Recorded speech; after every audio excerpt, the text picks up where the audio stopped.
ఎవరని చూశారు, సంపాతి పెద్ద పక్షి, గ్రద్ద, రెక్కలు లేవు, కాలిపోయి. పోని తెగిపోతే మళ్ళీ పుడతాయేమో, కాలిపోయిన వస్తాయా? కాలిపోయిన రెక్కలు. అది అక్కడ కూర్చునంది, నన్ను దగ్గరికి తీసుకెళ్ళండి అంది. ఎందుకన్నారు వాళ్ళు. ఇప్పుడే వింటున్నాను, నా సోదరుడు జటాయువు, నేను అన్న ఆయన తమ్ముడు.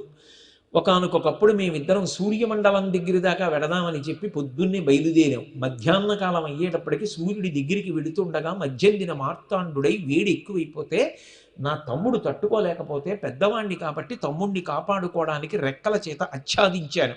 కానీ సూర్యరశ్మి చేత ఆ తప్తమై నా రెక్కలు కాలిపోయి కింద పడిపోయాను. విశాఖర మహర్షి ఆశ్రమం దగ్గర పడిపోయాను. ఆయన చెప్పాడు, ఒకనాడు సీతాన్వేషణం చేస్తూ వానరులు వస్తారు, నీకు దీర్ఘదృష్టి ఉంది, ఇక్కడ కూర్చుంటే ఎక్కడ వరకో చూడగలవు, వాళ్ళకు మాట సాయం చేయి, సీతమ్మ ఎక్కడుందో చెప్పు అన్నాడు.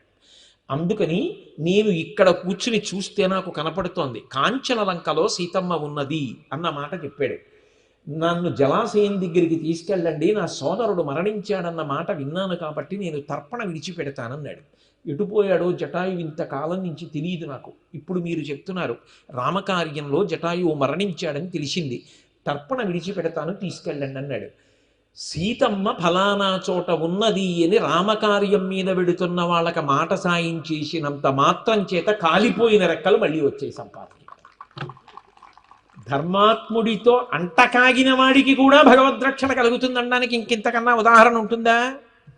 చేరితే ధర్మాత్ముడి పక్కన చేరు, ధర్మాన్ని సాధన చేయి. అధర్మాత్ముడి పక్కన చేరి అధర్మాన్ని సమర్థించే ప్రయత్నం జీవితంలో చెయ్యవద్దు.